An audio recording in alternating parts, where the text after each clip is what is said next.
right. Hello, everyone. Today we are here to have a conversation about psychedelic integration, the process of integrating psychedelic or entheogenic experiences such as ayahuasca or psilocybin mushrooms. And to start things off, I think we'll dive into something really fundamental, which is the question, what does integration mean? So what are some definitions of integration that come to mind for you guys? Great question. And there's rain and thunder in the background. We are basically in the rainforest in Costa Rica right after Apotheosis 4.0, so yeah, that's what the background noise is, and the cicadas. Yeah. So for me, integration really is about the embodiment of the things that we've learned on our journeys. So bringing that knowledge, that experience, the things that we've touched really deeply inside of us, more into ourselves and into our lives, and therefore kind of being the experiences that we've had, and also embodying that almost the future self that we may have a glimpse of or an understanding of, bringing that forward, right? Bringing that more and more forward. So how do we do that? That's integration for me, really, in a nutshell. And how do we continue to stay connected to those experiences, the meaning that it's given us, and not forget, you know?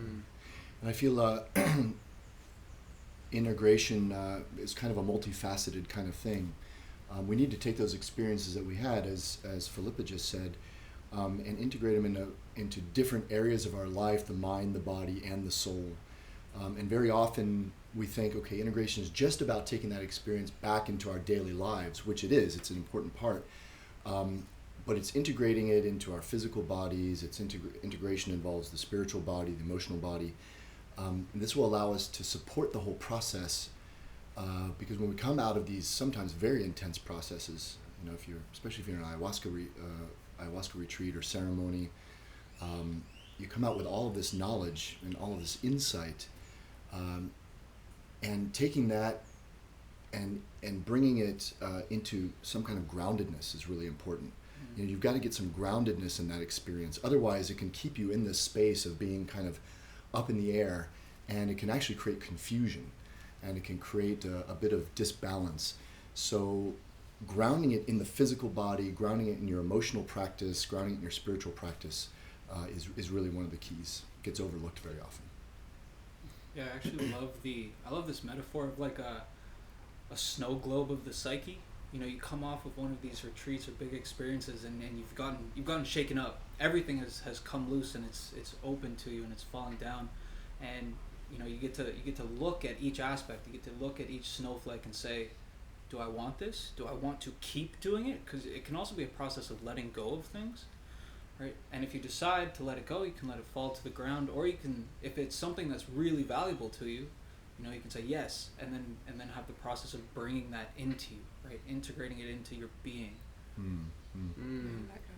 Yeah, adding on to that, it's almost like after these experiences, everything's been shaken up. Your nervous system is almost like gelatinous, and things have been kind of blown apart, and you're going to recohere in some way, and you can recohere according to your old patterns and the gravitational pull of your old environment and patterns, and you could just kind of come back into the same shape you were before, or you have this opportunity to recohere kind of in a new shape according to all the wisdom and lessons that you downloaded basically with these psychedelic experiences. And you can basically, some of these psychedelics, especially ayahuasca, almost feel like they give you homework, and integration is partially a large part of it is doing the homework and actually actualizing these situations and these lessons that you saw in your mind, like creating that album or that blog or putting an altar in your home, things like this.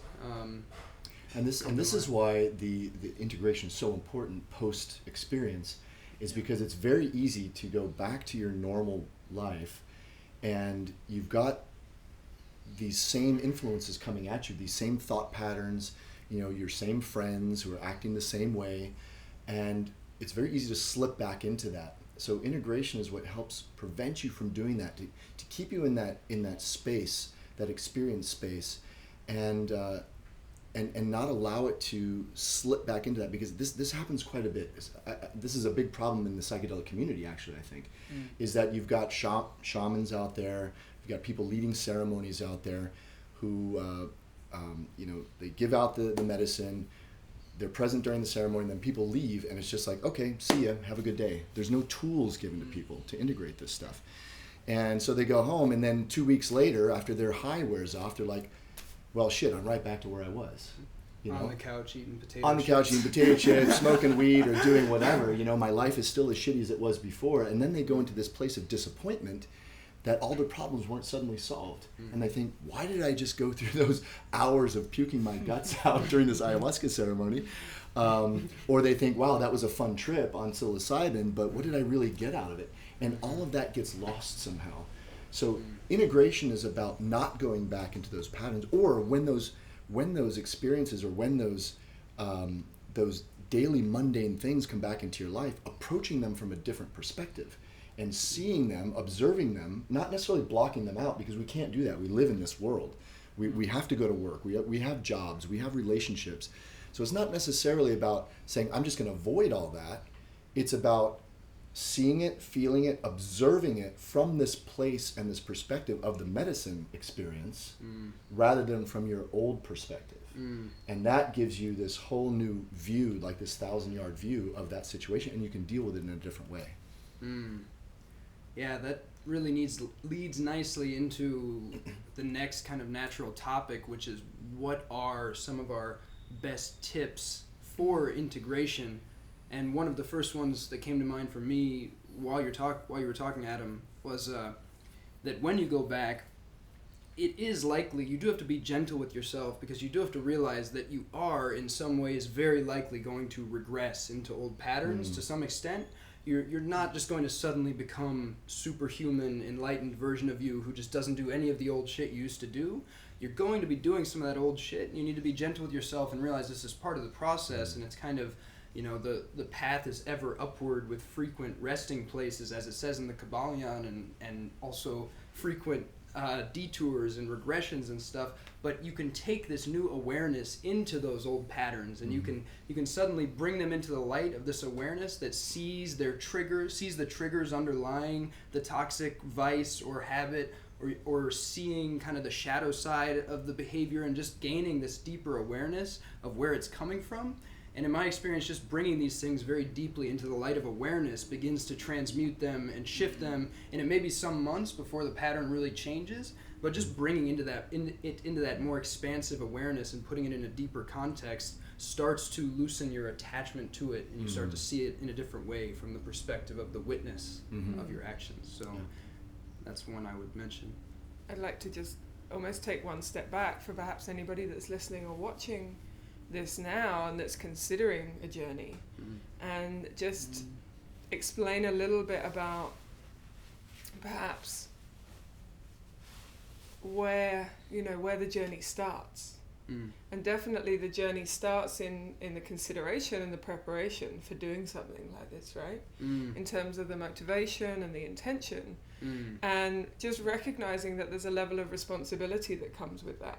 When we talk about doing the work, in the spiritual community or the self-development community, really we're talking about doing the inner work, right? So this is going to be a deep dive into ourselves, into our soul, into our psyche, perhaps some of the patterns that we are, unconscious of, unaware of, our shadow tendencies, some challenging things that we might have experienced in our life, and really the preparation being, such a core component and important consideration for anybody out there that's considering doing this, right? It's not for the faint of heart, should we put it that way, right? The hero's journey. The hero's journey.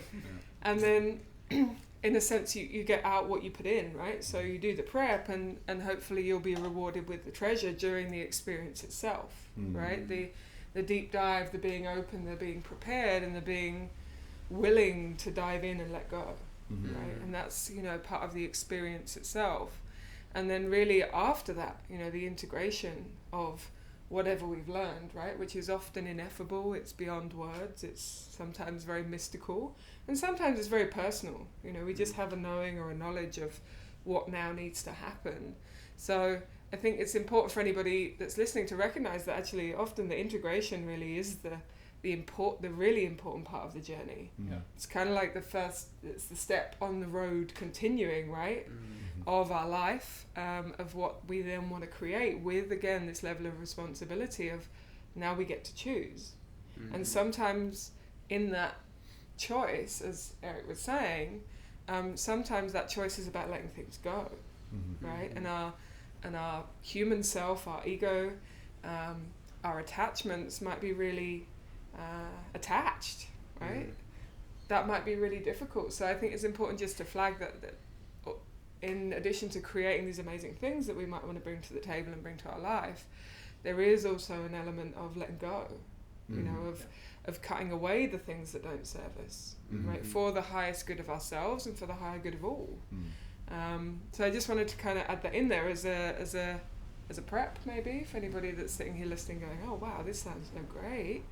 And it's very powerful work, you know, in this field. And it needs to be taken with that honour and respect and sacredness. And some levity too, because we can all get very, you know, myself included, attached to the importance and the seriousness of what we're doing. But well, picking up on this idea of letting things go, this often comes up in ceremonies where, you know, you suddenly make a realization that, wow, I hate my job, I need to quit it, or I don't like my partner, I need to break up with them. A lot of shifts can happen. And sometimes people come out of a ceremony and they make a rash decision and they do let go too quickly. Absolutely. Right? And so part of integration is also taking a step back and allowing the process to unfold, because processing is one of the most important parts of integration. Right? You have to give yourself time for all of those experiences to start to weave into your energy system, into your conscious mind, and for you to make sense of it. You can have a super powerful vision that says suddenly, you know, I need to quit my very stable job, leave my family, become a monk and sit on top of a mountain. This can be a profound experience, but is it really serving your highest good? Not always. It can be a metaphor for something else. And so an important part of the integration process is allowing that processing to happen, being aware of all those things and trying to kind of make sense of all those little experiences that came up. And then making an informed decision afterwards. Not an informed decision from your mind, which is what we often do, is from a rationality place, but from this new perspective that you gain, and looking at all the things that happened during that process or ceremony or whatever it happens to be, and then following your heart in the end. And sometimes it is about making those drastic steps and letting go, because how often in our lives do we know deep inside of us, I should not be with this person. It's toxic. It's not good for me. Or I've always wanted to be a painter, or I've always wanted to do this with my career. And fear is normally what holds us back. And the psychedelic experience can often break through those fears and show us the truth and show us the light. Sometimes you release those fears and it allows you to take that big step. Sometimes there's more processing that has to happen. But giving it time is a very important part to integration, so you don't make rash decisions. Yeah, building on that monk example that you use, I think something really important is precision, like getting really precise on what it is that you want to come from this. You know, for that individual who quits and goes to Tibet to be a monk, maybe if they let it process, all that would surface is, I need some time for myself regularly. Exactly, yeah. Right? And that could be, okay, so then what will I do? Oh, I will start a dedicated meditation practice. Or when I wake up, I will have 30 minutes before I do anything else. So, like, if you let it surface and you just dug into it a bit more, actually much smaller, more tangible, like, rituals or daily steps can surface, rather than these big, vague ideas of, oh, I need to be a peaceful monk, or I need to embody love. It's like, okay, that's a fantastic insight, but what does that look like in your life, and what steps can you take to actually get there? So a lot of it is just precision. And while Philippa was talking earlier about, it made me think of how without integration, a psychedelic experience can be just a peak experience, like viewing the top of the mountain, but then you go back and you just keep living in the same reality you were living in before. But you were saying how it can really just be the beginning. It can either be just this glorious peak experience and you go back to the same, or it can be this glorious peak experience that opened up the door to living in an entirely new reality, or a new reality tunnel, basically. It makes this possible. But in order to do this, you really do have to pay careful attention to the fact that anywhere you go, any environment you're in, any people you're around, there's a certain gravity from those triggers trying to pull you into a certain reality. And when you go back home, the gravity is trying to pull you back into exactly the patterns that you were enacting before. So one of the best tips that I have for integration is to really do whatever you can to be extremely deliberate about optimizing your environment and your social circle for the kind of reality you want to live in and the kind of lifestyle you want to have. And this may mean deciding, oh, I don't want to live in the city center anymore. I want to move to the outskirts and live closer to nature. Or, oh, I really need to stop hanging with this crowd that's doing like too much ketamine all the time and going to these punk shows and like punching people in the face or something. Or like, I really need to put an altar in my living space, get rid of all the shit I don't need, and start treating my living space actually like a sanctuary. You starting to make those changes can really then have an effect on the quality of your conscious experience that you can carry forward for the rest of your life. There's almost this like small shadow side to the spiritual community of like this aversion to deep work or like hard work. Like it's not going to be an easy process. Some of these decisions are really difficult, and you know, often some of us can come to ceremony expecting this immense insightful download that will just solve everything, but really it's quite likely that the answer or the change you need is just a little bit of discipline, a little bit of willingness to lean in and just do hard work regularly over time, instead of just waiting for this, the universe will provide for me, right? Just show up for your own life every day, and it just all builds on itself. And that's why, going also with what Philippa was saying earlier and what Jordan was saying, it ties in very nicely. You know, the ceremony or the experience, this peak experience, is just the beginning, right? Where the real work happens is doing something regularly to maintain that. Because again, if you just go straight back into your old life, you lose the magic, right? And if you have a constant practice, bring more and more awareness and more mindfulness practices into your life, whether it's meditation or yoga, or I really like the idea of having an altar in your house, which is what I have also. And every time I even pass by it, maybe I don't have time to meditate that day, but when I walk past my altar, it reminds me of my divinity and my spirituality, and that I need to be mindful of my path. And there are these very simple, small things you can do to stay in that space, you know? And what you said about being in the right community is so important. Finding like-minded individuals who can support you on that path, and they're on the same wavelength, who aren't going to tear you down. People that you can practice radical honesty with, people who you can be open and speak from a place of the heart. Because I think one of the first things that happens, and this goes into social integration, you know, when you come back from an experience like this and you're excited and you want to tell everybody about this, and very often what happens is the first thing you get is, oh yeah, so you had a drug experience. Oh, great, right? And that has the power to just diminish everything that you just experienced. And then you start to question yourself and you doubt yourself about this. So you have to be very careful about who you talk about your experience with. Pick and choose those people. Find people in your community who will support you in that path. This is what's so beautiful about the high existence community, because everybody are on kind of the same wavelength, and you can reach out to those people. The Apotheosis groups, you know, this tribe that we have, this very strong tribe feeling that we have, is beautiful. One of the biggest things that people take away from the Apotheosis retreats is that they have found their tribe.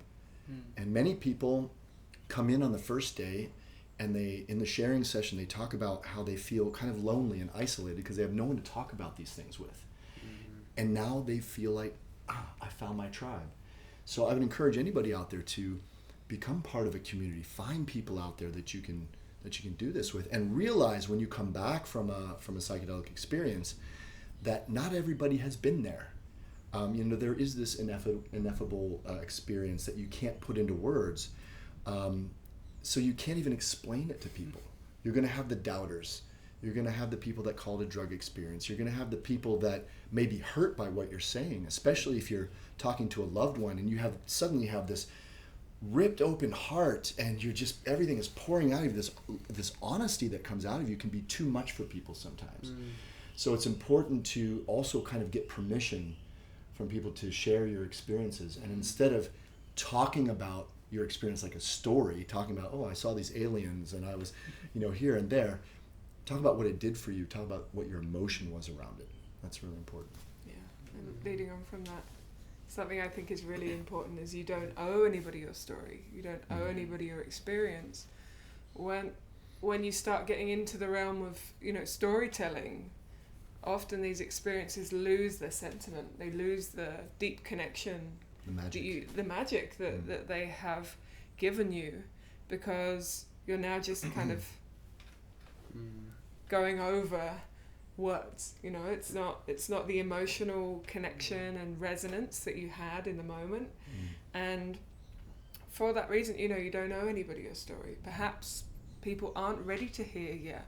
So the discernment about who is ready and who is not, trust yourself that you will know. You will know that. You can sense into where people are at.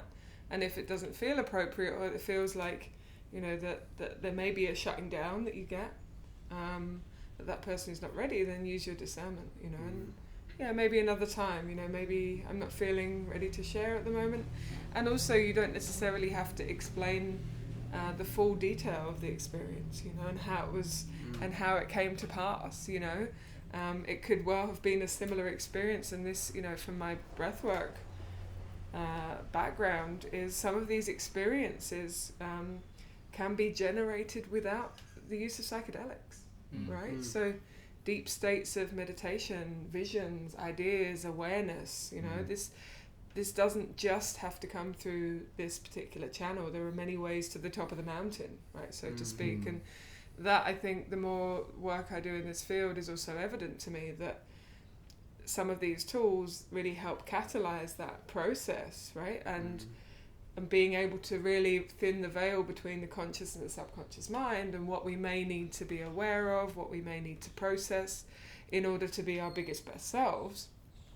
But there are other ways to achieve that state. So for me, I think one of the biggest tips around integration is self-care, and finding the time and the space to really keep in touch with you, right? Yeah. To really stay in this place of centeredness, of groundedness, with yourself, with your emotions, with your desires, right? And your connection to something greater. Because that, for me, is where we're looking to come back to anyway with these experiences, right? We're not doing these journeys to go find something out there, right? Even though sometimes that may be the perception. And what often they mirror back to us is, hey, guess what? This is already in here, right? You already have this down.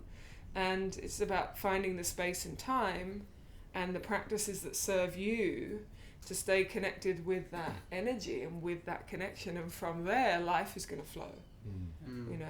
From there, you're going to get the information and the messages. And so whether that's meditation, and we can talk about more of these maybe in a little bit more detail, but, meditation, yoga, physical practice, walking in nature, the list goes on. Whatever works for you. And we've spoken about this before, is like, what brings you joy? What brings you into a good place? Because otherwise, these just become lip service, right? This so-and-so, this top high-end performer has this X, Y, and Z practice. I should do that because then I'll make millions. Well, that might work for them.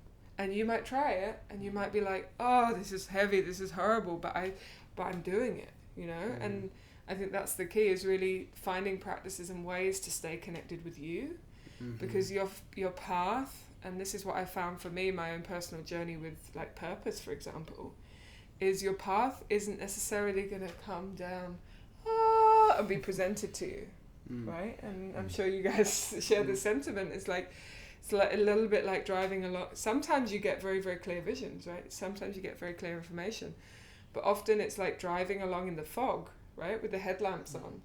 And you can just see the little bit in front of you, right? And you're driving the car, and then the next thing. So the path will unfold, right? It's these kind of stepping stones, and I go over here and I take this action, and then the doors open again, and now I have another choice to make and another direction to go from that, of these infinite possibilities. But that for me would be another thing around, if something around your purpose or your, why you're here on earth, for example, is coming up for you in your experience, just accept and be okay with the fact that this is an unraveling and an unfolding, rather than having very, very clear answers. Because when we have those types of expectations, often we're cutting ourselves off. And the same with expectations of an experience or a journey.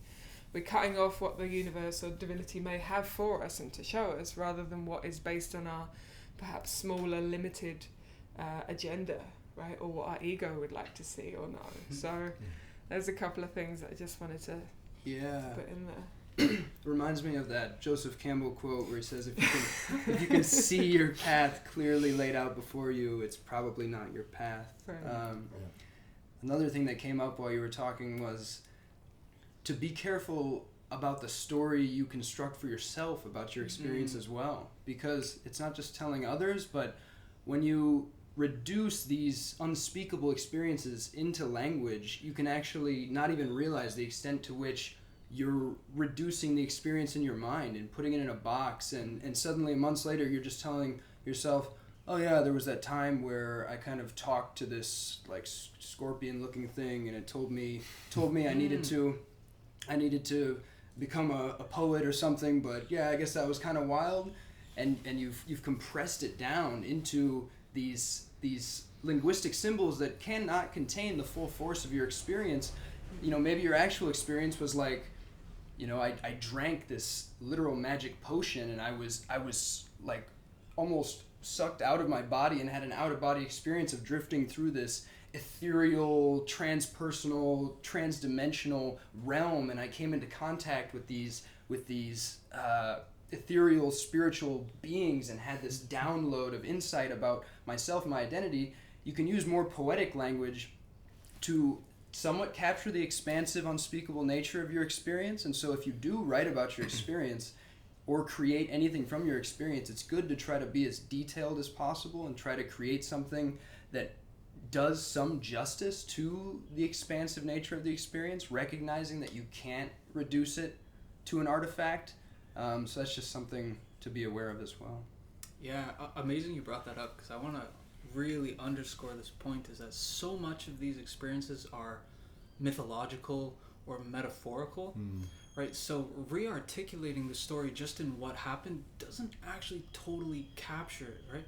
Thinking in terms of how it made you feel and maybe trying to distill an insight out of that, those can actually serve as like orienting metrics or giving you directions. Just the story itself is, again, really just a story. It won't guide you many places or help you like cut down decisions, but if you can move in the direction of how you feel or like what would the answer to this insight look like, then you now have a path unfolding in front of you. And this is where the processing part is so important, yes. Right? Because you have that initial vision,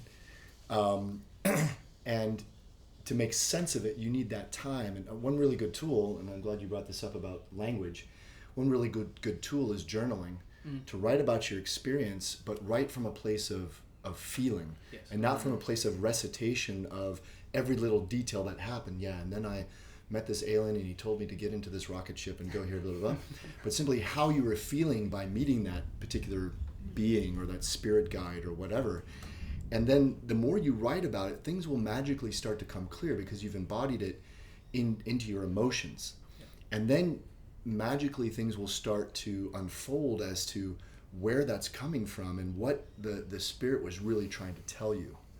So journaling is a good tool for integration, an excellent tool for integration. It's working through language, but that language needs to be needs to come from the place of emotion, from the heart, rather than from here. Yeah, that's really great. I would also say on journaling, which is a really good tool for life, aside from integration, you know, is that you can recreate your experience. So, for example, you can set the intention to go back into that space, right? To go back into your experience and journal from that place. And when you do that, it can be a really powerful practice to write as if the experience is happening now. So as if you're in it in this very moment and you're writing in the present tense.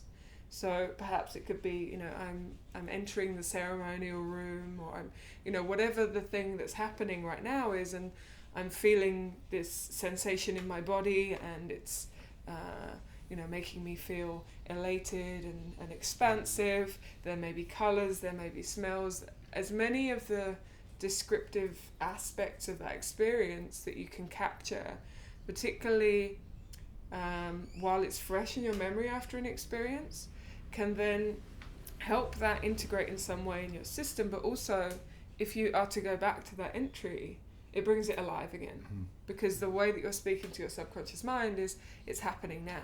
Right. I am doing this, I am doing that. So it brings this very much alive quality to what was, right? It was written in the past, was maybe weeks, if not months ago, but can bring you back in that moment. The same with smells, and the same with music, for example. Certain sounds, certain music that perhaps was from your ceremony, or that really connects you to this I say ethereal or very deep space.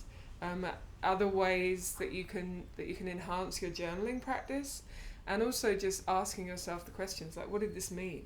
Because often these are, as you say, we're talking in archetypal language, we're talking transpersonal, and we're talking symbology.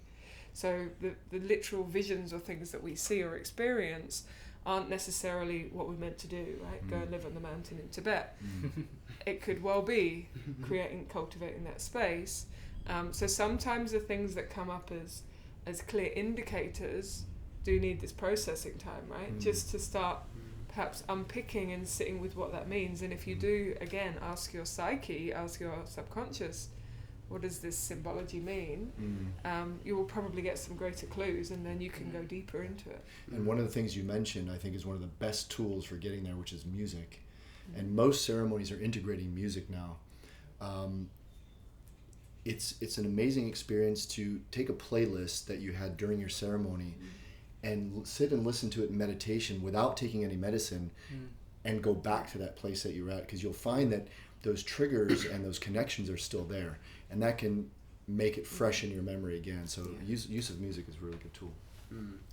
I felt it would be useful as well to give some examples of a type of feeling that you might take with you, because I had my first ayahuasca experiences about a year ago, and I wrote about my visions in vivid detail, and some of them are amazing, and I had some downloads of insight and wisdom that's really valuable to me. But I do think that some of the most valuable things I've carried forward have basically been this memory of these deep, just undeniable feelings. And one of those feelings was this overwhelming, deep sense that it's okay to trust the universe, that it's okay to trust reality, trust being.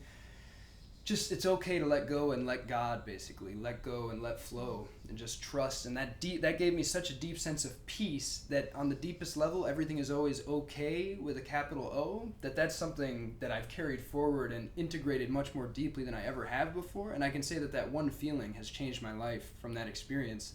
Another one would be experience of unconditional love and compassion.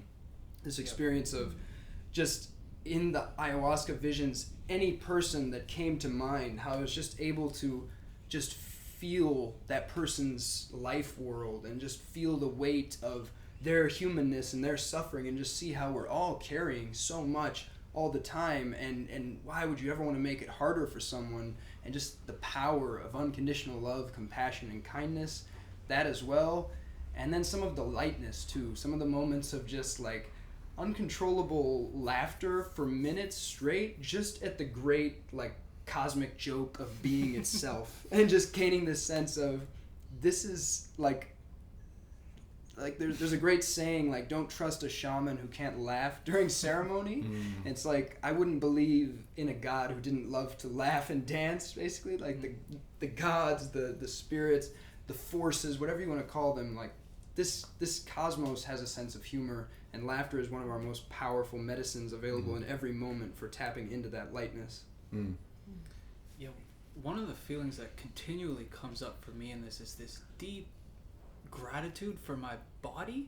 Like the fact that it just did this for me, and it's done everything in my life for me, and it asks for so little, always surfaces. And that can, again, it's a feeling that can guide you to a number of things. It can guide you towards stillness, it can guide you towards the outdoors, guide you towards nutrition, right? Like, we're such mental creatures, we often stay in our head too much, but the reality is we are embodied beings, and you know, it asks so little of us. It just asks for a few seconds each day for a little self-care, for a little maintenance, for a little silence and stillness. And that always comes up as a lesson. And I just want to come back to that word that we started with, almost, of embodiment. And I think that is so spot on, that the West, well, I think generally speaking, with technology, with smartphones, with computers, you know, everything is so interconnected, and we are kind of sucked into this other reality, right, of screens, and we do become disembodied, you know, because we live in our heads much of the time. And sometimes in workshops I talk about, you know, how do you ever feel your body is taking your head from A to B, right? It's just the body is the vehicle to carry the head around, right? And many people say, yeah. And this is really, for me, what the embodiment is also about. It's like this experience that you might have, which may be visions, it may be emotional, it may be physical, right? It may be all of these things or none of them. You might be stuck in thought loops, right? With your own mind, having this really fun experience. It's not so fun. It can be all of these different textures and flavors, right? And every single time is different. In the same way that when I do breathwork, every single time is different. But bringing that knowledge, understanding, wisdom, information that you conceptually grasp at some level, right, in here, bringing that down in here. And that's the embodiment for me, is like the I don't know even how to describe it, but bringing that wisdom from the intellect into the physical, into the very cells of our being, right, and living and breathing it. So a lot of the exercises that we talk about, like journaling, for example, I feel also need to be balanced. You know, the cognitive awareness, the understanding, also needs to be balanced with, what does this mean physically? So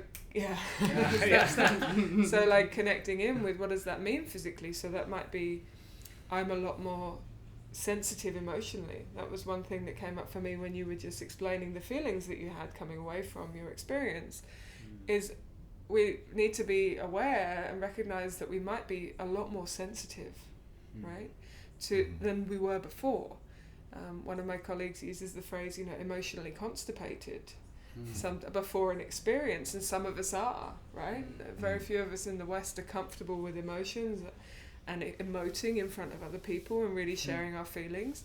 So sometimes this can open a floodgate to a whole host of sensations that are happening in the body, because feeling happens in the body, but this might be a completely new experience. So then we might be into the world in quite a sensitive space. You know, we leave a retreat, for example, and a day or so later we're in the airport with all these people and energy and beings and lights and sounds, right? And we're very much open and sensitive, and that can feel very overwhelming. So in that case, like, you know, finding the earth, coming back to the body, changing our environment, giving ourselves the space can be really powerful. But that's just one aspect of the physical experience that might present itself, right? So that in itself is a journey to understanding, what do these new sensations mean? What interpretation almost, and this has been part of my journey, interpretation of these signals, and what do they mean in my system, right? Because they weren't necessarily here before. I wasn't as attuned to them as I am now. So that's a whole journey in itself. And what I would say, physically that might look like, food. My system is now more sensitive. I'm maybe able to discern more what my body really needs nutritionally, right? Good, clean, healthy food, for example. It might be, I definitely need to be physically in nature, even just walking. I need to do some yoga and asana practice, for example. Or I need to lift some heavy weights, like what I think actually, or dance, thank you, or dance. So all of these things that start bringing that down from here to here, right? Because we're also not just connecting, this is what came to me earlier, it's like we're not just connecting, the mind to spirit. This seems to be the way sometimes with meditation practice, we're connecting here. And really what we're also doing is, connecting body to spirit, because body has its own intelligence, right? Yeah, something I tell my yoga students is that your body is the temple for your soul. And the body is the container for your soul. And we have to create a safe, healthy, comfortable place for our soul to live. We've been gifted with these human bodies to carry our soul around. It's an amazing experience to be embodied as a human. And it's very easy after a psychedelic experience to suddenly say like, shit, I don't want to even be in this body anymore. And you kind of float off like this, right? But the fact is that we are on this planet. We have things that we have to accomplish, things we have to do, people we have to serve, whether it's your family or your job or whatever. And body integration, as Philippa was just talking about, is just as important. It's an extremely important part of this process. And one way we can do that is simply having more mindfulness practices for our body, and self-care things like, even if you're just, taking a bath every once in a while, I think diet is a very important part. Feeding yourself with really good, if you can, organic food. Doesn't necessarily mean you have to become a vegan or anything like that, that's going to an extreme, but just feeling into your body to what it really wants to eat. How often do you eat things simply because it is, put in front of you? This is an excellent mindfulness practice that I started doing after one of my first ayahuasca practices, was when I look at a menu, feeling into each thing that I read. And then I can tell which one my eyes want to eat and which one my body wants to eat. Totally different things very often. My eyes were saying, I want that hamburger with those French fries and, the chicken wings. My body's saying, I'd rather like to get that salad, Salad may be less interesting at that moment, but what's going to be better to feed my soul? And that becomes a habit over time with everything in your life. If you start to really listen to what your body needs, because there is a certain intelligence also in your physical body that we often don't listen to. Yeah, that's exactly what I was just going to say, that your body truly has an extraordinary intelligence. It's a vast, deep intelligence that is constantly processing such a huge amount of data that you're not even aware of.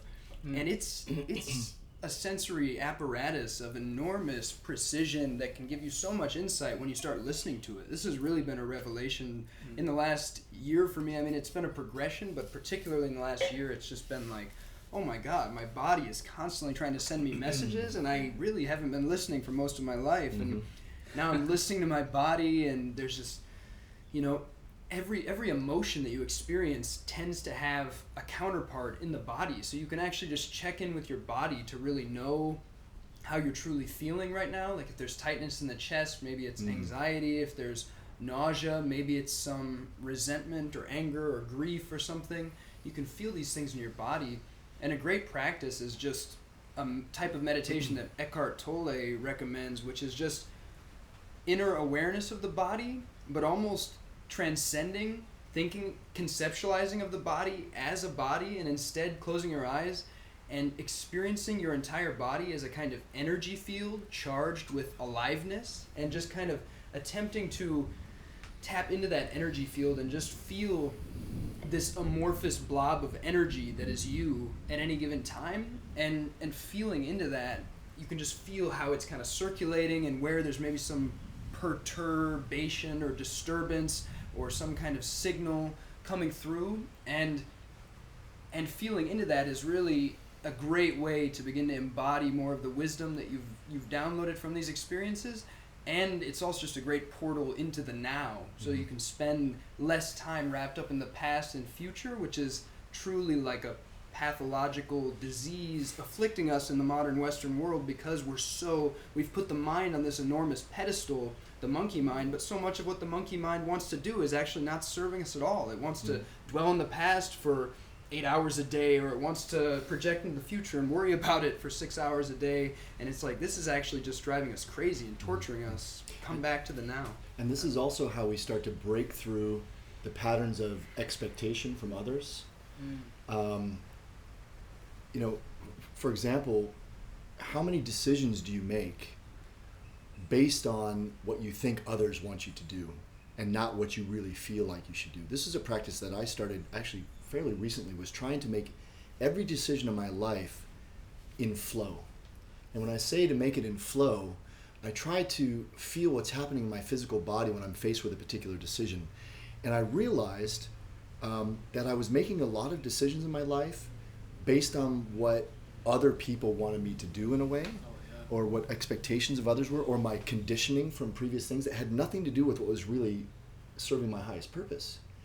And a perfect example is, recently I was presented with a business opportunity to open a yoga studio. And I thought, from the mind, that's great. And I started working on this and worked on it.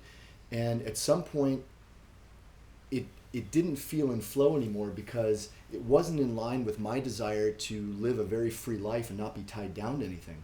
Previously, I would have stayed with it and committed to it because I told my investors I was going to be involved in this kind of thing. And I would have created a tremendous amount of stress for myself, right? But I thought, okay, no, I really need to feel into this. And I felt a little constriction in my chest whenever I thought about this project. And at some point I thought, you know what, this is not good for me. This is going to create even more constriction and stress for me in the years to come. So now is the time to make that very difficult decision to say, no, I don't want to do this. And to express that very honestly with my investors and the people who were involved in this. And the reaction that I got was super positive. They were like, hey, thank you for being in flow and telling us that. And they were on the same level somehow, in the same wavelength. And it was just a confirmation for me that is how I need to live my life. I need to feel in with every decision that I make and not care about what other people necessarily think. You have to be mindful of people and their feelings, maybe conscientious, of course. You don't want to sign a contract and back out at the last second and cause a lot of issues. If you commit to something, try to make that step of feeling into it before you make that big commitment. So your embodied intuition in that situation may have spared you years of suffering that would have happened if you had only made the decision from a place of ego. So that's the power of beginning to unlock this vast embodied intelligence. And just to add something before, I know Eric's had his hand there for a while, but just on that as a tool, like how do I check in with my intuition? How do I feel that in my body? What's my yes and no? Right, that's again something you can ask your body. For me, often, and I think this goes for a lot of people, the feeling of yes is an uplifting, expanding, hell yes kind of feeling, right? It might come a little bit from here, but if it's not accompanied by something happening in the body, generally it's the ego, right? Coming up with the idea. Or as if it's, it's a contracting, maybe heavier sensation and a pulling downwards, then maybe it's a no. And those are just some examples. So it might show up for you differently in your body, but I think that's a really powerful practice of checking in with yourself and identifying what's your yes and what's your no. And then the more practice you have with that, the more you can trust it to lead you in the right direction, as you've done, and saving yourself a lot of heartache. And I think that's one thing that modern society, we're conditioned in a way that we're very detached from that sense. Right, so there's an invitation there really to step into what is my yes and no. And realizing that yes and no can change over time. Right. So you have to do this constant checking in, because For me, in the beginning, it was a yes, but over time, it became a no. So you have to constantly do this practice to check in with yourself, because that can change. Yeah. And a really good heuristic is if it's not a hell yes, it's a no. And it's maybe not always applicable, but a lot of the time, that's a really good one to think about. That's true. I'd really compel people to rewind and listen to all of that again and let that really sink in. That really can't be underscored enough. Yeah. There's a line I like, which is, the expectations of others were the bars I used to build my cage, because you will be trapped forever if you do that. Seriously. One thing I feel like compelled to bring into the space is the idea of timelines for this. I've certainly had it, and I've heard it from others, where it's like, oh, you just dropped body, mind, soul, social integration tips, and if I haven't done it in a month after my experience, or 3 months, I failed. The test is over, and I'll just give up on it. And honestly, it can take much longer, and I've found, for at least for me, that you'll be tested on kind of each insight one by one, and you have to do that first one before the second one even appears. So if something continues to come up, right, the lesson is repeating, focus on that, and then the next will come. And this can be 6 months down the line that you get a challenge from your ceremony, right? Or it can be a year down the line where you've finally seen this friend again, and they're now triggering you, and it's like, oh, you wanted to embody unconditional love. Okay, here you go. Now your test comes up. It's not this like 2-week window where everything has to happen. It's Sometimes it does. Sometimes it does. That's yeah, true. you can be tested in the airport. You can be tested on the way to the airport the next day. But some come down the road, and you just need to be open to that. To pick up on that, I think that's a really, really good point. There is no, there's no end destination as far as I see with this, and you can take it as wide and as deep as you want, right? And you can take as much time as you need. But there are some timelines that are important to bear in mind, in the sense of immediately after this kind of experience, you have a window, maybe 2 to 4 weeks, of higher neuroplasticity, right? So your mind is in a very open state, which is very easy to reprogram. So for that reason, if there are habits, if there are addictions, if there are things that are not serving you in your life that you feel is now the time to disconnect from and discontinue, then this is the perfect opportunity to do so, right? So that is definitely that is, this immediate period, even though we'd suggest, sitting on things and working out, if there's a major life decision, giving it a bit of space and time to come from a centered, grounded place.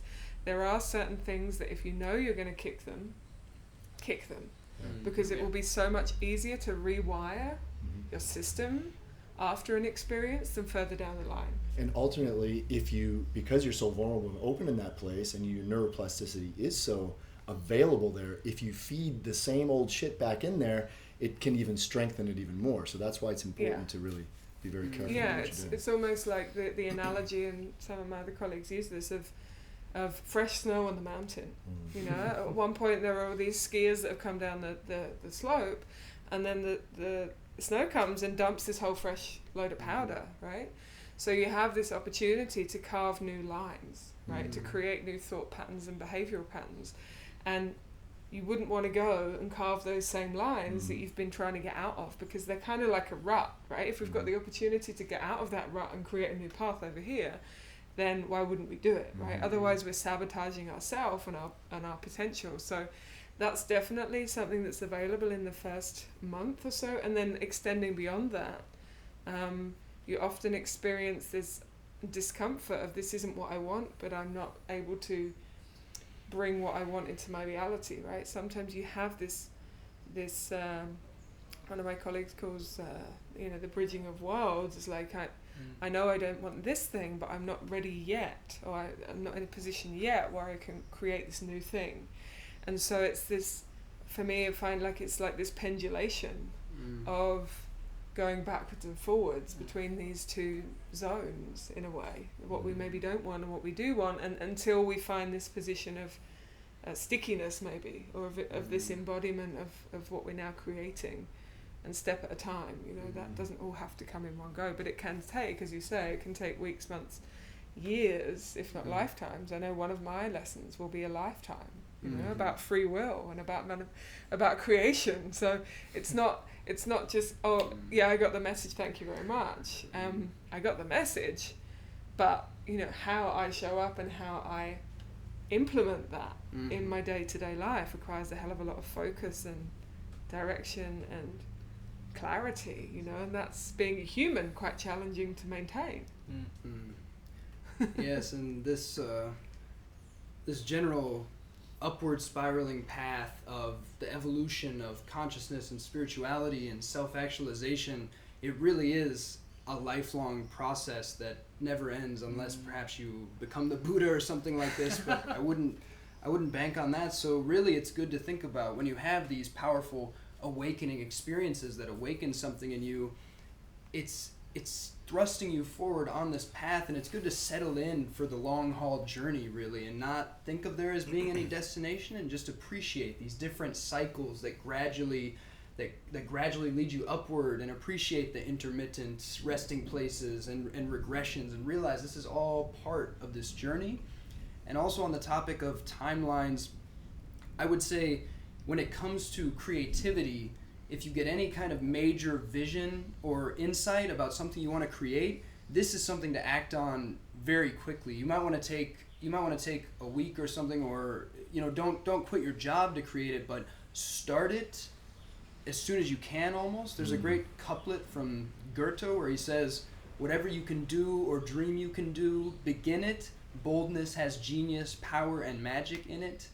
And I've found that that's extraordinarily true in my life. Basically, starting something is half the battle of manifesting the larger reality and vision of that thing. As soon as you start putting it out into reality and you take that courageous first step, the universe takes a step towards you, and then you start getting feedback from other people and just from how you feel once it's out in the world. This is really important. You start seeing it differently, the vision expands, and then you can begin to iterate and improve on it. And then it just starts to crystallize and expand, and suddenly you're off and running with this creation. But that can only happen if you launch into it and take that first step, which so many people are so hesitant to do because of fear. Just say, fuck the expectations, I'm going to fucking start the podcast, I'm going to start writing the book, I'm going to start painting the mosaic, whatever the fuck it is. Yeah, and oftentimes it doesn't need to be this huge step, you know, towards you know, becoming a rock star or whatever, but taking the small things that you can practically take in your life, right? Yeah. One thing that comes up very often that after ceremonies, especially in the coachings that I've done post-ceremony, is that people are often filled with this general sense that they need to do something more for the world in general.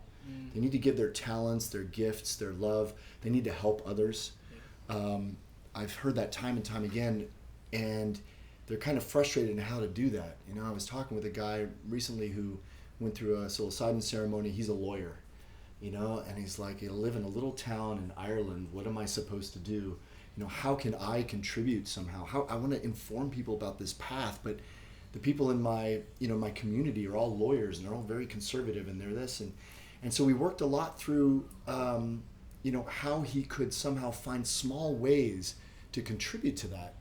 And for example, this one what we come up with was he was the president of the local bar association. And, you know, once a month or once every couple of months, they would come together and they would play cards, or they would go do some kind of sporting activity or have a barbecue or whatever. And it was an opportunity for him to maybe have a talk about, you know, spirituality in a way. And he, of course, you have to sort of tailor it to that particular community. Maybe not all these people would be open to that.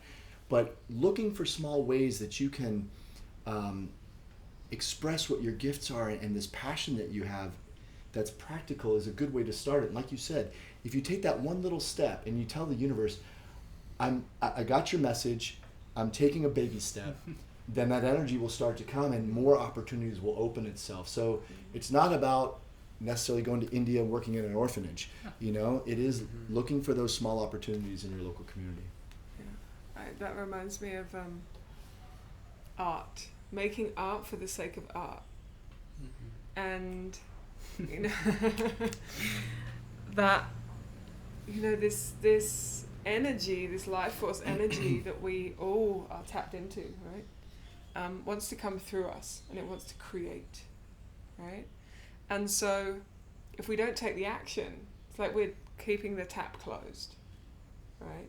So we need to, if our sign is open the tap and let some of this stuff out, whether it's singing, you know, whether it's poetry, whether it's writing, whether it's showing up and teaching yoga, whatever it is, you know, whatever that contribution is, whatever the nudge you've been given is, the invitation is to take that, you know, because and that tap, even if it's just a little drip right now, you're taking the first few steps to opening up that kind of creative sense. You know, don't think about what's going to come from it. Just be in the moment with what's coming through, right? Even if, and there's somebody that is kind of a teacher to me, it's like, even if nobody sees it, even if one person sees it, right? I've done my work in the world. This energy that wants to perpetuate life, right? And creation is out there, right? And she says, you know, that's her job. That's her job, to be this vessel for whatever wants to come through.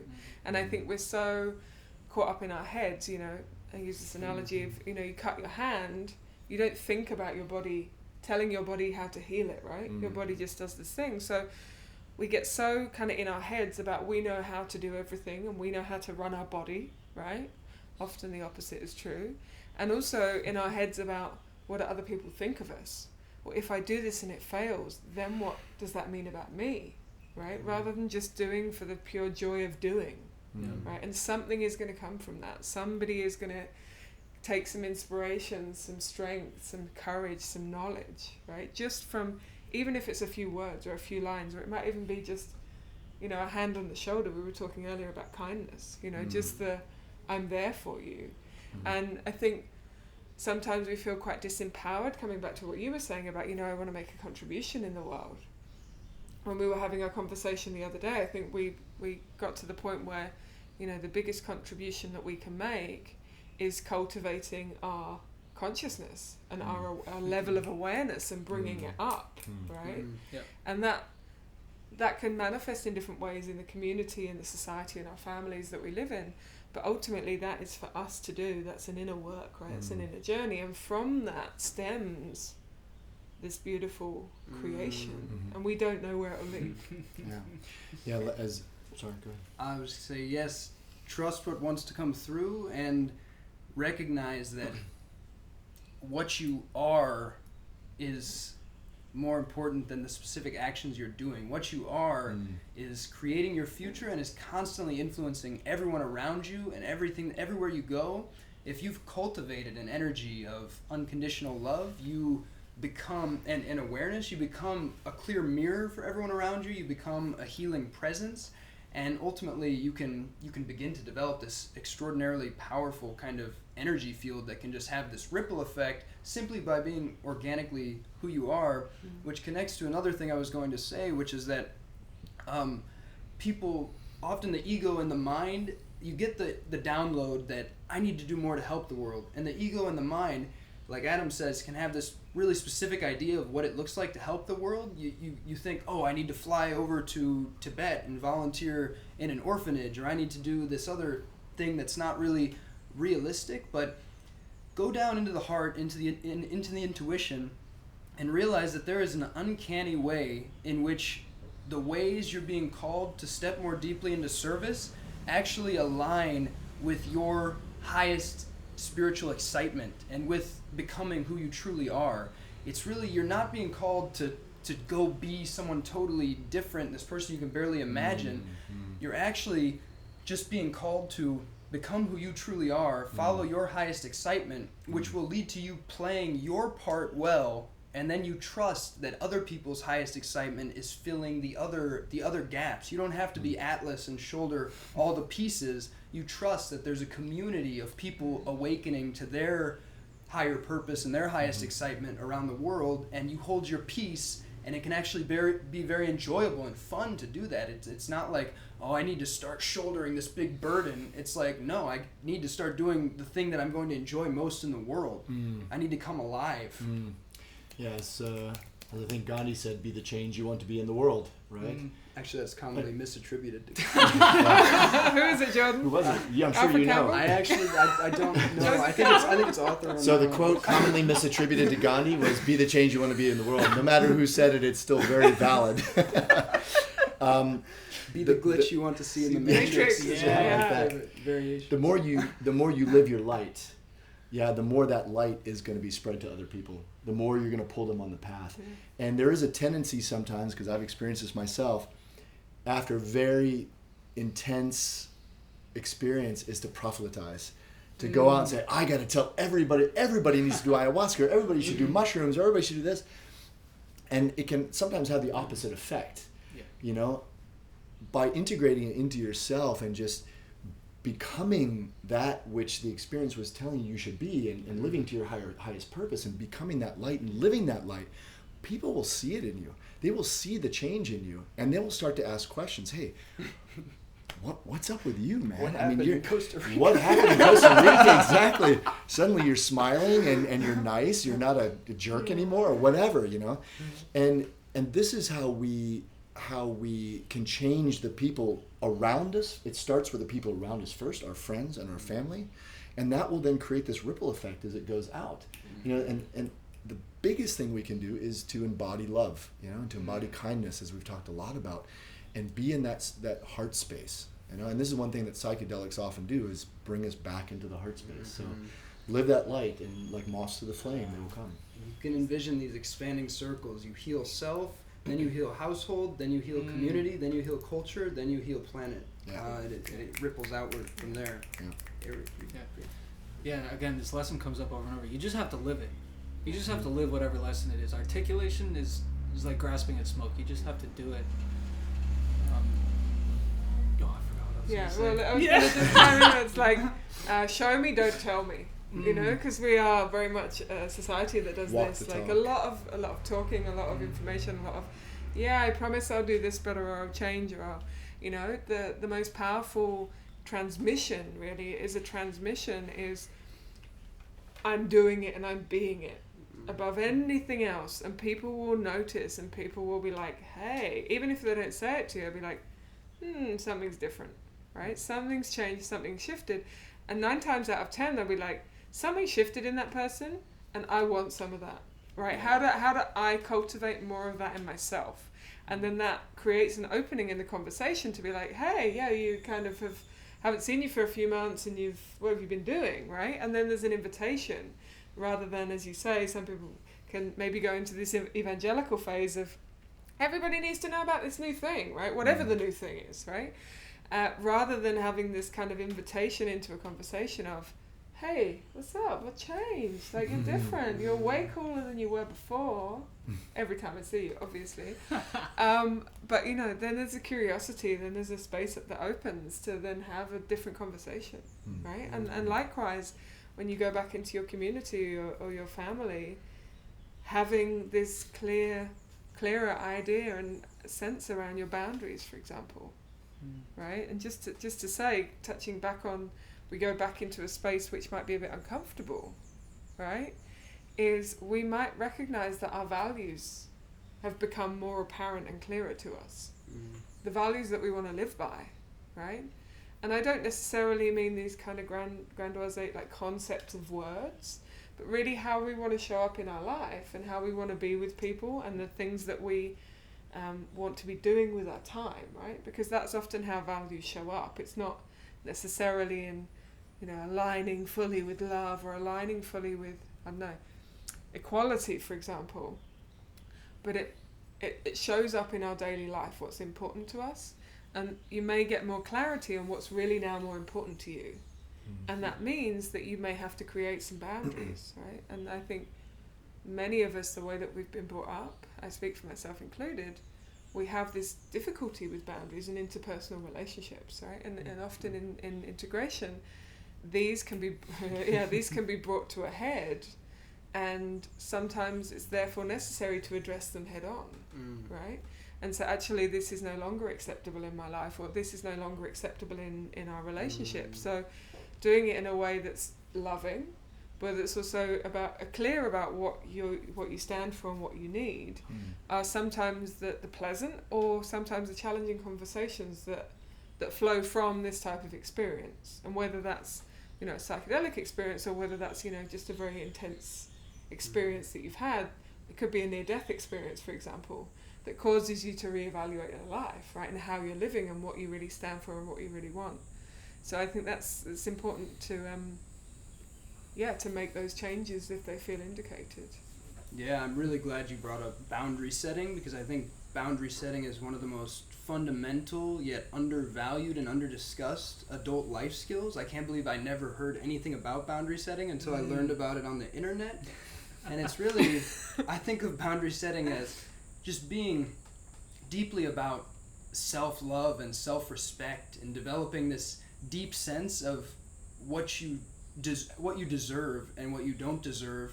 And this can be an integration practice, actually. Often in these experiences we can have a lot of shadow, repressed kind of rage or anger come up for us, and we can release some of that, and then you can actually reintegrate some of that powerful energy as assertiveness, and actually growing some claws and being able to actually stand up and say to someone, you know what, I'm not okay with this anymore. I'm not okay with you subtly being condescending to me. I'm not okay with you subtly trying to cut me down and do these things. I'm not going to tolerate this anymore. So either our dynamic needs to change, or I'm going to take some space from you. Things like that can be really valuable.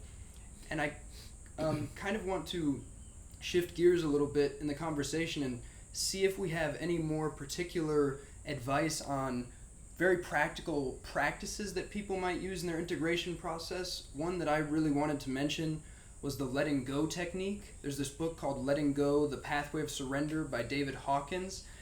And the letting go technique is very simple. It's basically just allowing and not suppressing or denying anything that we're feeling. Anything that comes up, any feeling you're having, you know that it's completely okay. Every emotion is okay. There's no emotion that is not okay to have. Anything that comes up, you allow it. You allow it to be exactly what it is without trying to change or modify it.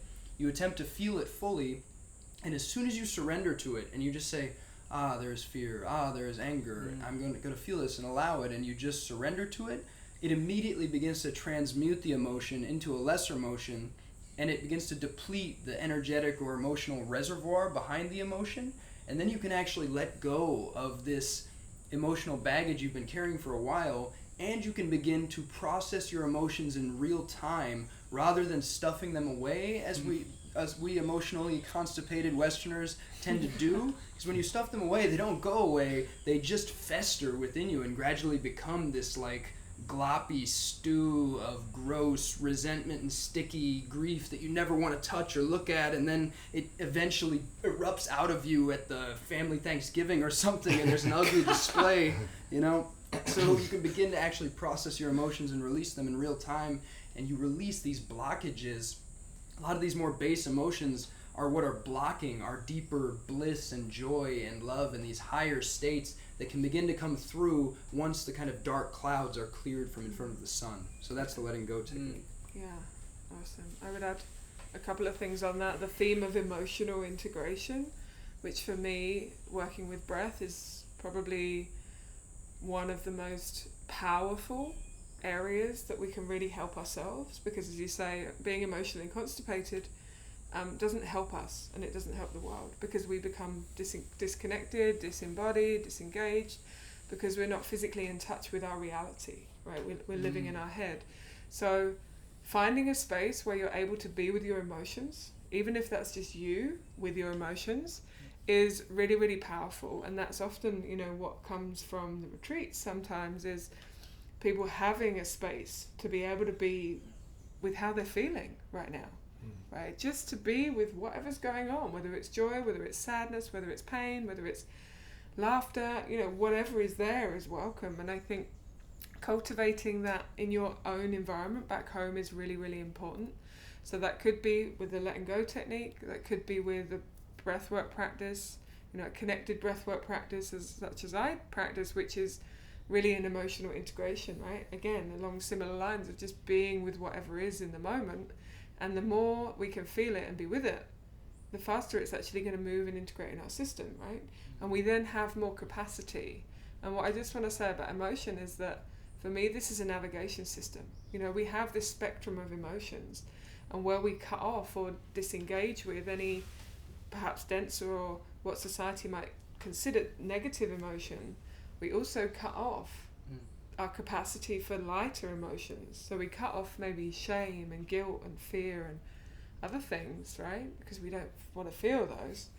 But then we cut off the joy and the peace and the happiness and can operate in this kind of band in the middle of like, okay, numb. And that's where I was for many, many years. So when we give ourselves this space, we can broaden that capacity, and then that can just help us navigate the world, right? It doesn't mean we have to get sucked into our emotions. And if anything, an emotion generally lasts, 15 to 30 seconds when we're really, really in it. So just allowing it to be there can kind of puff away this kind of like cloud that might have been hanging over us. And as Jordan's saying, this cloud might have been building up for years, right? We might have been stoking the fire. And there's a really nice book, which is a guided 10-week journey, which is a breathwork related practice. And it's a book called The Presence Process by Michael Brown. And this really it's a present moment awareness practice with a breathwork integration. And he talks you through a journey of identifying emotions, identifying the messengers that are bringing these things to you in life, and then how to resolve them. So that's another way. It's similar to the letting go technique, but he talks about, the pain body almost, this very globulous, uncomfortable, emotional locker that we are carrying with us, almost like the backpack. And I know you use the analogy sometimes of one of our first journeys where we're walking along the path and we have these rocks and we pick up the rocks and, they go in the backpack. And the message really was that these weren't yours to begin with. You pick up the rock and you look at the rock and then you put it back down and you carry on your path. Learn the lesson. Yeah, so the letting go technique and all of these other things are really a way of, unburdening the rucksack, taking some things out and putting them down and recognizing that they served a purpose, but we no longer need them. And another one just on an acceptance front, acceptance of forgiveness, I think, are really personal, really powerful practices to allow us to let go, right? Because if we can't accept something, we can't really change it because we're fighting that thing. We're in resistance about it even being there. And something like the Ho'oponopono, which is a Hawaiian mantra, it can be really, really powerful. I won't go into that here, but if Google Ho'oponopono, you'll find, and this was a mantra that was, from what I understand, used by a psychologist in a hospital. I think it was a prison, right? It was a prison? Prison, yeah. But he found this radical shift in people's perception from using it. And it's really allowing whatever there is there to be and loving it and accepting it and saying thank you and letting it go.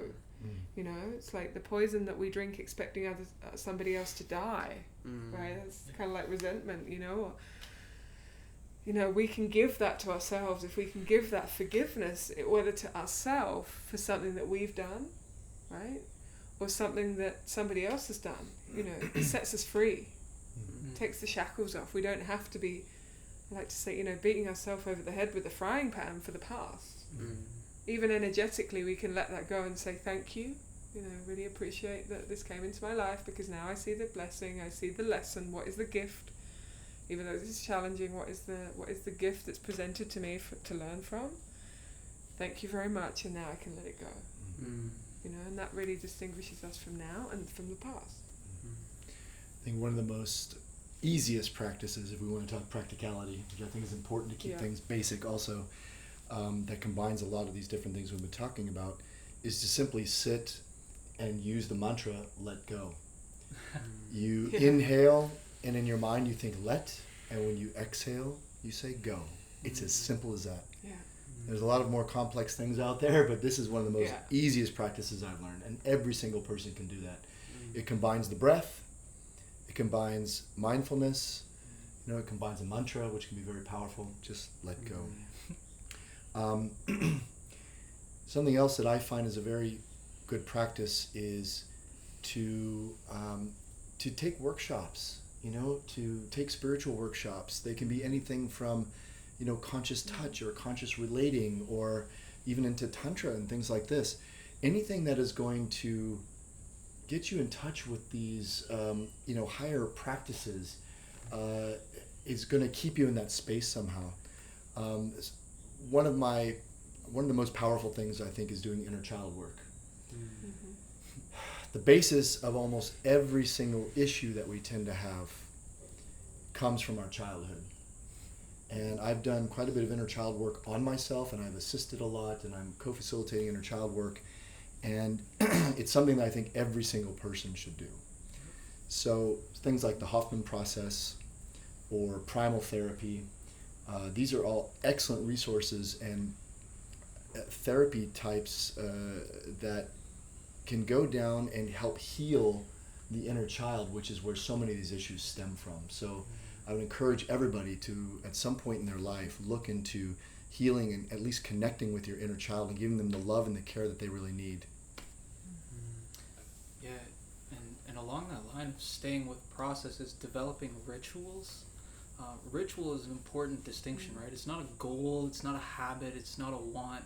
Like in ceremony, we have these sacred practices, these rituals. We use them to open ceremony.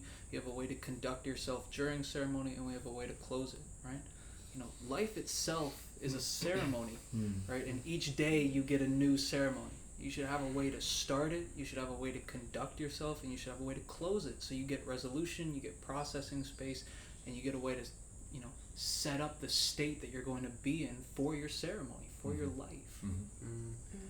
It's also worth mentioning that there are many therapists out there nowadays who have knowledge of psychedelic experiences and psychedelic integration.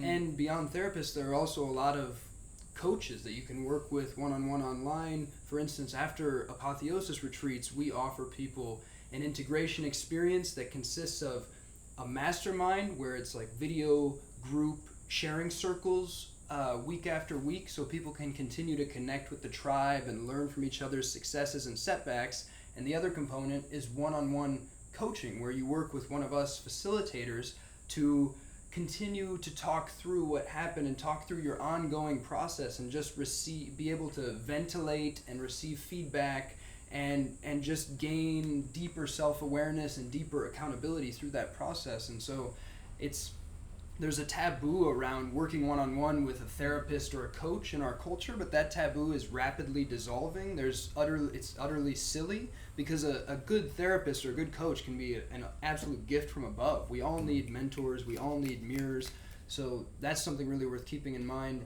Another practice that is very simple is a simple clearing meditation, and this can be great to do in a cold shower, for instance, which is also a great grounding practice. If you feel kind of ungrounded or a bit all over the place, take a cold shower.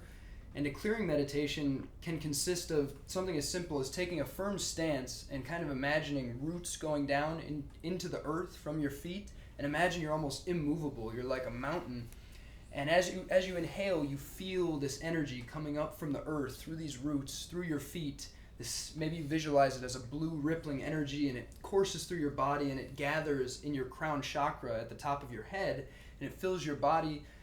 And then that's on the inhale, and on the exhale, you can visualize a beam of white or golden light coming down from the cosmos through your crown chakra, through the top of your head, and going through your entire body, and just clearing your entire energetic emotional system with the intention of purification and the intention of, I'm going to let go of whatever is not serving me right now. So you can visualize whatever is not serving you just soaring away on the wind as you do this out breath. And I find that to be a really useful practice, coming off of something like an ayahuasca experience where you're going to be ripped open, and you're probably going to be taking on things that aren't yours. You absorb the energies and emotions of people around you, and you need practices like cold shower, clearing meditation to get rid of these energies. You can also work with something like mapacho, this cleaner kind of sacred jungle tobacco. You can use this for grounding and clearing. Sage, Palo Santo, things like this. And just two other books that I think are worth mentioning are When Things Fall Apart by Pema Chodron is an amazing book. It's called Hard Advice for Difficult Times. That's the subtitle. And The Power of Now by Eckhart Tolle. I think both of those are exceptional books to read after a psychedelic experience. Yeah, and just to expand on that, in addition to kind of protecting your energy, whether energetically or with intention, the greatest power is nature. Right? So being out in nature, even if you live in a big city, you know, finding a park, finding your nearest, I would say, sanctuary with green space where you can also take your shoes off, right, and connect your feet with the earth. And this is something that's becoming increasingly important for me personally, is actually getting my feet on the earth, because we have an electric charge, right? So does the earth. And also with the technology that we have, all of this electricity around us is interfering with our electromagnetic field, right? So often we become supercharged because we wear rubber-soled shoes. Our feet very often don't touch the earth for long periods of time. I mean, we're lucky who are in the jungle and we've been walking around bare feet. But most of the time in cities we have concrete, we have gravel, we have no access to the physical ground, you know, Terra, Mother Earth. And this is, you know, ultimately where we come from. That if you think of it, and where we return to, and so if you think of it as really being this capacitor to generate our energy, so we can actually bring good energy up from the ground. So if you work with a practice like Tai Chi or Qigong, these can be really powerful to bring energy from the source into your body, right? But at the same time, our feet on the earth, our body has an intelligence, right? When we put our feet on the earth, it's almost like we know where we are. Our body, even if rationally we're here, our body knows where it is in space and time. And it's almost discharging anything that we don't need. And you can also do that, just standing on the earth, you know, releasing, asking with intention to release anything that's not yours, to release anything that you don't need. And just spending time in nature can be, and away from phones and all of these electronic gadgets, be really mindful. I think it's one of your quotes, but it's like your attention is your most valuable resource. Another psychic connection. I was going to mention that at the end of this conversation. Right, in that, you know, where do you spend your time and attention? Where do you put your focus? And do you do it mindfully or mindlessly? And for me, I know that can go, you know, scrolling on social media and maybe half an hour or even an hour can go by and I'm like, what have I done? You know, where did I go? Because I wasn't really here with my body. I was here with this thing, right? And all of a sudden I've lost this time where I could have actually been cultivating something really positive. And don't get me wrong, social media and the internet and these ways of connecting with beautiful humans on earth are amazing resources. But we also need to be mindful in the ways in which we engage with them, because we will otherwise get sucked in, right? And this is a very good point that you bring up, which is extremely important, is digital disconnection.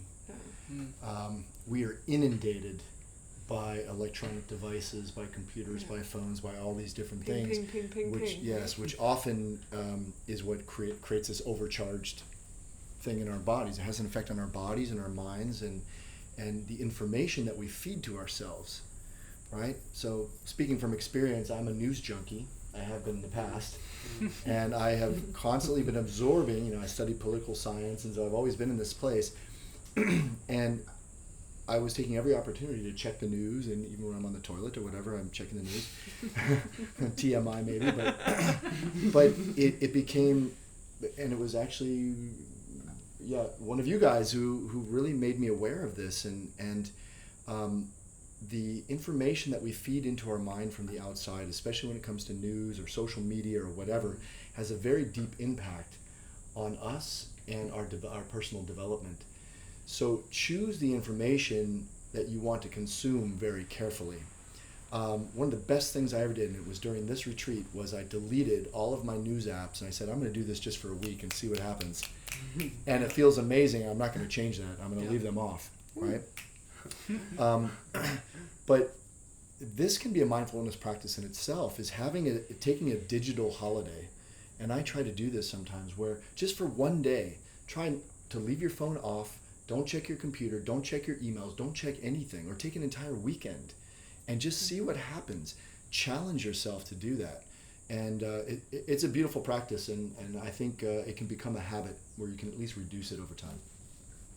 Just something really straightforward I want to bring up, because it's been lurking under the surface, but just to make it really explicit, is create a mindfulness practice. And I would just go straight to like make a meditation practice for yourself, because it encompasses so many things that have come up here. It's embodied, it's time for yourself, it focuses attention, it lets you manage and clear energy. Like it's almost, it can be a very strong first domino that just puts everything in place, and like it really can't be underscored enough. And just to follow on from that is, if you don't feel comfortable just sitting, right? Because there are all kinds of different practices, and some of them are just cross your legs, sit, right? There are many apps out there with guided meditations, with guided visualizations that can help you get started, right? Even if it's 5 minutes, 2 minutes a day, whatever it is, that can create a window that then starts to expand. And, you know, do something that's enjoyable, that you're engaged with. You don't have to feel like you're sitting and, oh God, it's meditation time, you know, because you're not going to do it.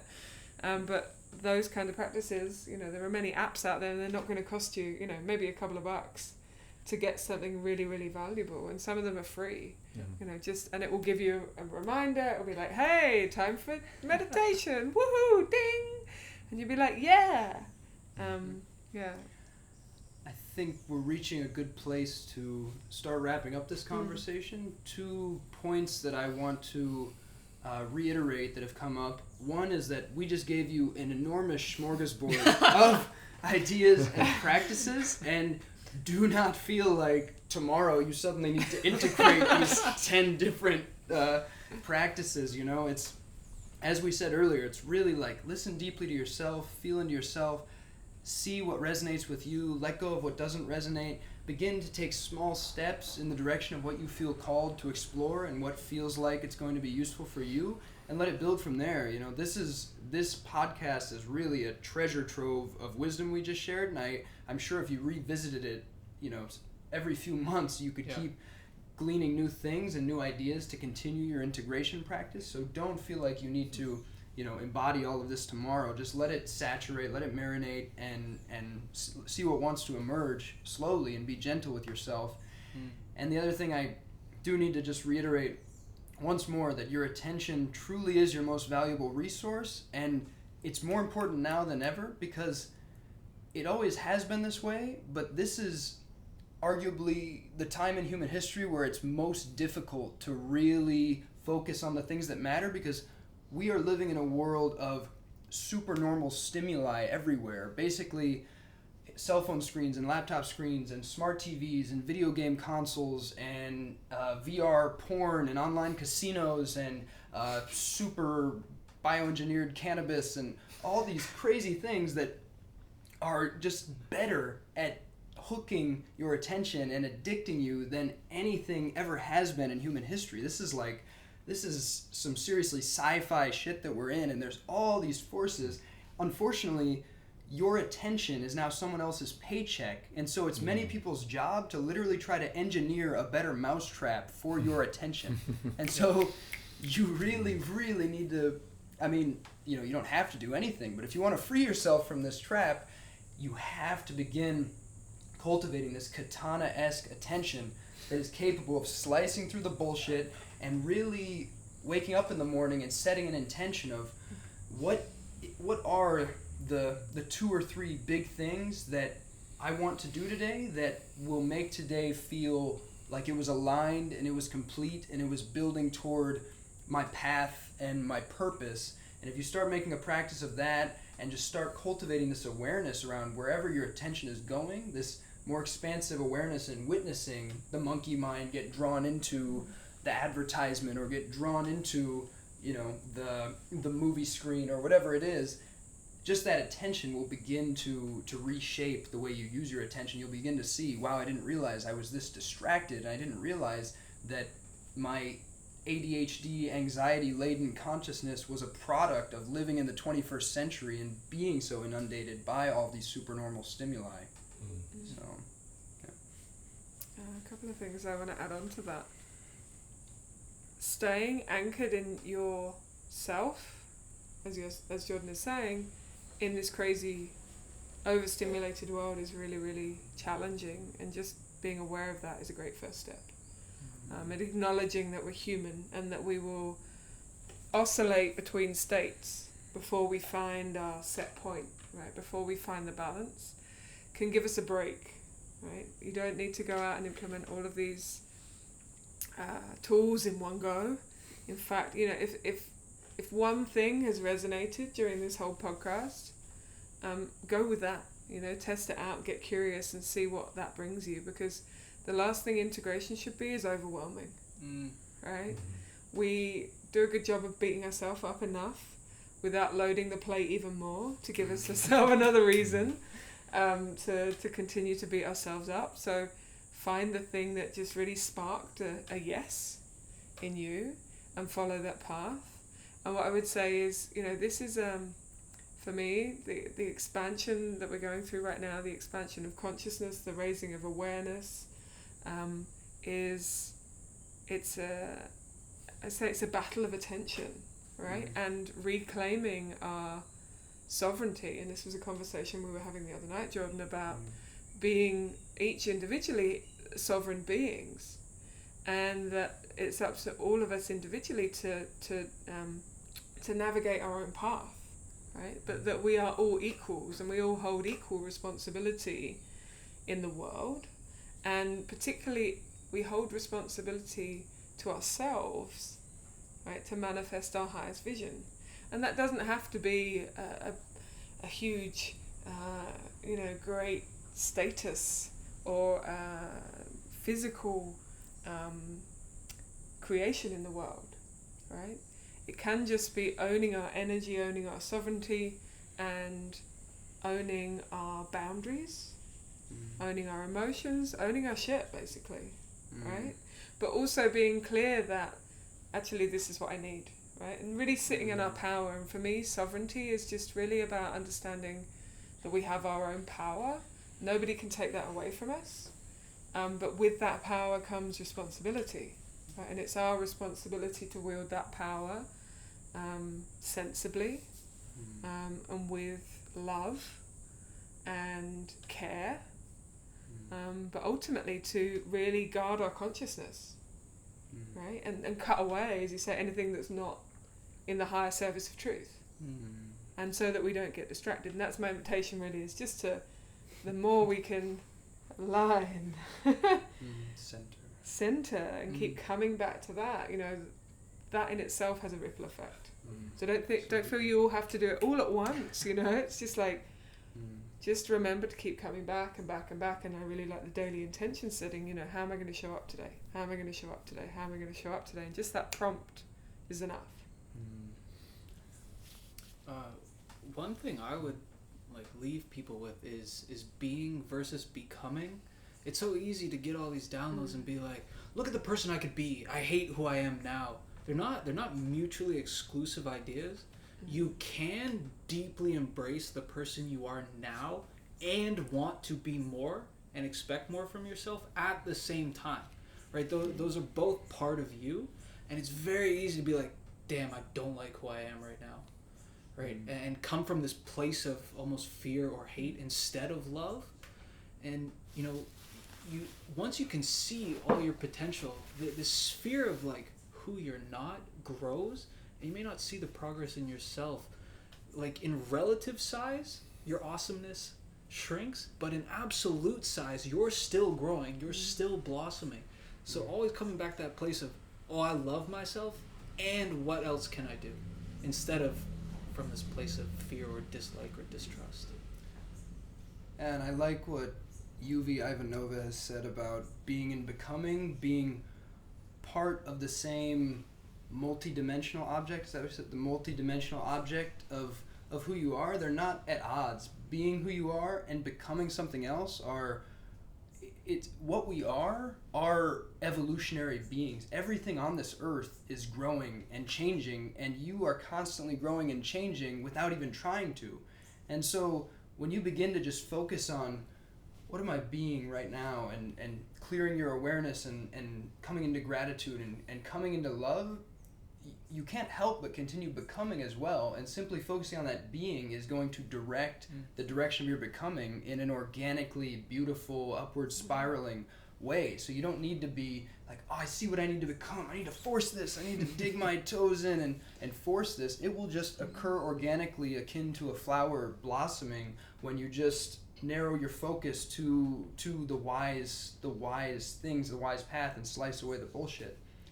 And another thing I wanted to say about sovereignty was, if you want to think more about sovereignty, Jordan Hall, previously known as Jordan Greenhall, is a great resource. He's amazing. His framework for sovereignty is that there are three main aspects: clear perception, clear awareness, kind of coming into this centered, very grounded, very focused place where you're intaking data in a really high resolution, highly sensitive way with multiple systems of intelligence, embodied awareness. So it's making it's clear perception, and then it's making sense of what you're intaking. And so this involves having some scaffolding and some frameworks and tools to actually take the data of your experience and continue to put it into structures and narratives that allow you to make sense of your life and your reality. And then the third aspect, clear perception, making sense, and then skillful action on the basis of the sense making. You perceive clearly, you make sense of what you perceive, and then you actually put it into practice, and you start acting from this place of the clear perception and the sense making, and then it becomes that embodied action, and you just begin to flow in this place of sovereignty. And I think meditation may well be the number one practice for cultivating sovereignty. Yep. And as well, I mentioned Yuvi Ivanova. She's one of the future thinkers. Her and Mike Gilliland, her husband, are they create the Future Thinkers podcast, and they have a course called A Course in Personal Evolution, which is all about cultivating sovereignty and integrating the shadow, which are two enormously important things to do for integration. So I can highly recommend their course, having taken it. That's a great course to look into. Yeah. And a note that I thought might be worth ending on, I know, Adam, you mentioned that you wanted to talk a bit about the 4 components of integration: mind, body, spirit, social. Is there anything more you can add to illuminate a little more kind of how you think about that framework for integration and those 4 areas? Well, I think we covered almost everything. Okay. And to be honest, I think at some point you got to stop talking and start walking. And I think we reached that point. Okay. And I'll leave it with that. Beautiful. Sounds good. Well, I've truly enjoyed this conversation. Thank you guys for joining. Yeah, it's been an unbelievable week. I love all of you. So.